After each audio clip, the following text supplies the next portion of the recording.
বাসায় মেহমান আসলে বা স্পেশাল কোনো ওকেশন থাকলে এভাবে মাছ রান্না করে দিবেন, দেখবেন সবাই মাংসের চেয়ে মাছ খেয়ে বেশি প্রশংসা করছে।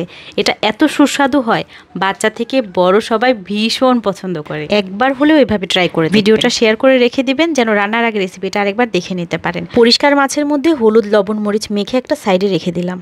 ব্লেন্ডারের জারের মধ্যে একটুখানি পেঁয়াজ, আদা, কাঁচামরিচ, রসুন, ধনে, জিরা আর এখানে পোস্ত, সরিষা মিক্স আছে, ওটা দিলাম। আর সামান্য একটু রাঁধুনি দিলাম, একটা দিলাম টমেটো। তারপর এগুলোকে মিহিভাবে পেস্ট তৈরি করে নিচ্ছি। যাদের ব্লেন্ডার নেই বা ব্লেন্ডারে ভালো মতো পেস্ট হতে চায় না, তারা এই মশলাগুলোকে গরম পানি দিয়ে কিছু সময় ভিজিয়ে রেখে তারপর বেটে নেবেন। আমি প্যানের মধ্যে তেল গরম করে মাছগুলো এপিট ওপিট খুব ভালো করে ভেজে নিয়ে তুলে ফেলেছি। তারপর ওই গরম তেলের মধ্যে যে মশলাটা ব্লেন্ড করেছিলাম ওটা দিয়ে দিলাম। সাথে দিয়েছি হলুদের গুঁড়া, মরিচের গুঁড়া, স্বাদ মতো লবণ, একটা তেজপাতা।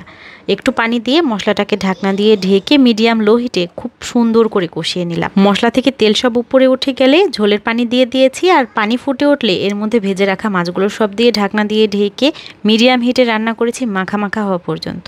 রান্নার একদম শেষ পর্যায়ে দিয়েছি একটু ধনেপাতা কুচি আর কাঁচামরিচের ফালি দিয়ে ঢাকনা দিয়ে ঢেকে মিনিট খানেকের মতো রেখেই নামিয়ে ফেলেছি চুলা থেকে। এটা যে কোনো মাছ দিয়ে করলে খেতে অনেক মজা লাগবে।